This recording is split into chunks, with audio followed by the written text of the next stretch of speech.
My dear student, আৰু এটা নতুন ভিডিঅ' লৈ মই তোমালোকক সকলোকে স্বাগতম জনাইছো।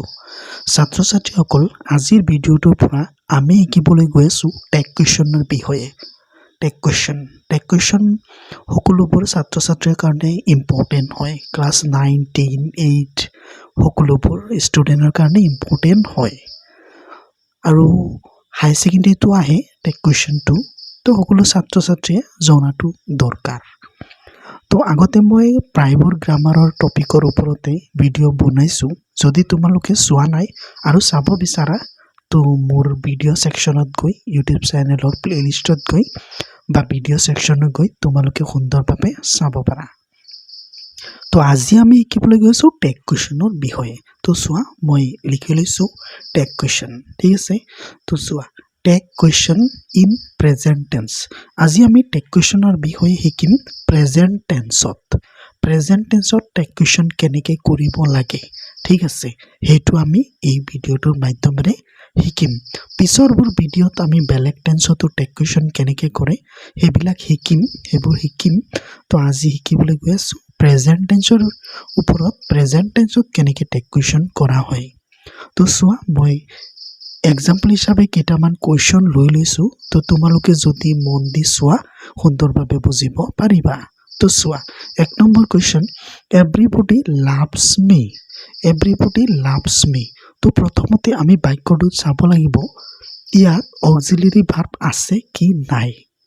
তো চোৱা, এভৰিবডি লাভছ মি, ইয়াত কোনো অক্সিলাৰী ভাৰ্ব নাই। যদি নাথাকে আমি মেইন ভাৰ্বটোলৈ লক্ষ্য কৰিব লাগিব। মেইন ভাৰ্বটো কি আছে ইয়াত চোৱা, অক্সিলাৰী ভাৰ্ব নাই আৰু মেইন ভাৰ্ব ৰূপে আছে লাভ। লাভছ এছ এটা লাগি আছে, ঠিক আছে।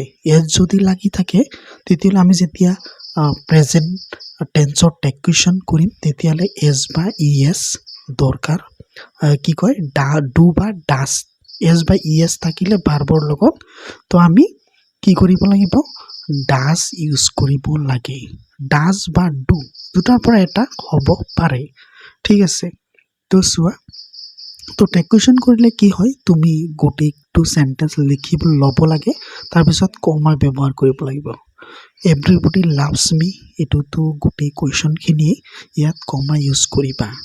যদি তাৰপিছত অক্সিলাৰী ভাৰ্ব নাথাকে হেল্পিং ভাৰ্ব ইউজ কৰিবা। ডু, ডিড, ডাছ তিনিটাৰ পৰা এটা। তো ইয়াত আমি অক্সিলাৰী ভাৰ্ব পোৱা নাই, তো হেল্পিং ভাৰ্ব ব্যৱহাৰ কৰিম আৰু কি কৰিম, ডু বা ডাছ।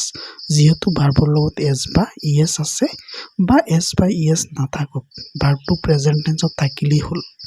তো ইয়াত হিচাপ মতে ডাছ হ'ব লাগে, কিন্তু ইয়াত হৈছে ডু। কিয় হৈছে, এভৰিবডি। এভৰিবডি থকাৰ কাৰণে, এভৰিবডি হ'ল প্লুৰেল আৰু প্লুৰেল লগত ডাছ নহয় ডু হয়। আৰু নটটো কেনেকৈ হৈছে, যদি বাক্যটো এফাৰ্মেটিভত থাকে তেতিয়াহ'লে নেগেটিভত লিখিব লাগে। তো ডু নট, ডোণ্ট মানে আমি যেতিয়া টেক কুৱেশ্যন কৰিম তাত যে নট ইউজ কৰিম সেইটো শ্বৰ্ট ফৰ্মৰ নটটোহে ইউজ কৰিব লাগিব। তো ডোণ্ট দে, এভৰিবডিটোৰ পৰা আহিছে দে, ঠিক আছে। 2 নম্বৰ কুৱেশ্যনটো আমি চাওঁ, ইট ডাজ নট ৱৰ্ক। তো এইটো আমি ইয়াতো চোৱা কোনো অক্সিলাৰী ভাৰ্ব নাই, হেল্পিং ভাৰ্ব এটা আছে ডাজ। ডাজটো অক্সিলাৰী ভাৰ্বতো পৰে, হেল্পিং ভাৰ্বতো পৰে, ঠিক আছে। তো আমি প্ৰথমতে গোটেইটো চেণ্টেঞ্চ লিখি ল'ম, ইট ডাজ নট ৱৰ্ক লিখি ল'ম। তাৰপিছত অক্সিলাৰী ভাৰ্ব যদি থাকে সেইটো আমি উঠাই ল'ম, আৰু যদি বাক্যটোত নেগেটিভ থাকে তেতিয়াহ'লে এফাৰ্মেটিভত লিখিম, এফাৰ্মেটিভত থাকিলে নেগেটিভত লিখিম। তো ইয়াত নট ইউজ আছে সেইকাৰণে অকল ডাজ, তাৰপিছত ইট লিখি দিলোঁ ছাবজেক্টটো। তাৰপিছত 3 নম্বৰ কুৱেশ্যনটো চোৱা, নবডি হেল্পছ মি, ঠিক আছে। নবডি হেল্পছ মি, ইয়াতো কোনো ধৰণৰ অক্সিলাৰী ভাৰ্ব নাই। এইটোত হেল্পছ মানে ভাৰ্বৰ লগত এছ এটা আছে, তাৰমানে এইটো প্ৰেজেণ্ট ইনডিফিনিট টেন্সতে আছে, প্ৰেজেণ্ট টেন্সতে আছে। তো প্ৰেজেণ্ট ইনডিফিনিট টেন্সত থাকিলে আমি ডু বা ডাজৰ সহায় ল'ম। তো নবডি হেল্পছ মি গোটেইখিনি লিখি ল'ম, কমা ইউজ কৰিম, তাৰপিছত ডু আৰু নবডিটো যদি আমি সেই লিখোঁ ছাবজেক্ট ৰূপে লিখোঁ তেতিয়াহ'লে হৈ যাব দে, ডু দে।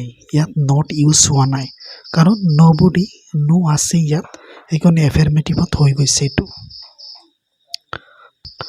4 নম্বৰটো চোৱা দা সান ৰাইজেছ ইন দা ইষ্ট এইটোতো কোনো অক্সিলাৰি ভাৰ্ব নাই তো অক্সিলাৰি ভাৰ্ব নাথাকিলে আমি ডু বা ডাজৰ সহায় ল'ম বা ডিডো হ'ব পাৰে যদি পাষ্ট টেন্সত থাকে তেতিয়ালৈ ডিড ইউজ হয় তো ইয়াত পাষ্ট টেন্সত নাই ৰাইজেছ এছ বা ইএছ লাগি আছে ভাৰ্বৰ লগত সেইকাৰণে ডু বা ডাজৰ সহায় ল'ব লাগিব তো গোটেইখিনি সেন্টেন্স লিখি ল'ম দা সান ৰাইজেছ ইন দা ইষ্ট কমা তাৰপিছত ডাজ ৰাইজেছ মানে দা সান এইটো একবচন হয় সেইকাৰণে ইয়াত ডু নহ'ব ডাজে হ'ব ডাজ নট কাৰণ ইয়াত নটটো নাই নেগেটিভত নাই সেন্টেন্সটো ডাজ নট ইট ঠিক আছে প্ৰনাউনত লিখিব লাগে আৰু নাউনত লিখিব নালাগে লাষ্টত আমি তাৰপিছতটো চোৱা কাম হিয়াৰ এইটো চোৱা কিহত আছে প্ৰেজেন্ট টেন্সতে আছে আৰু বাক্যটো সেন্টেন্সটো আছে তোমাৰ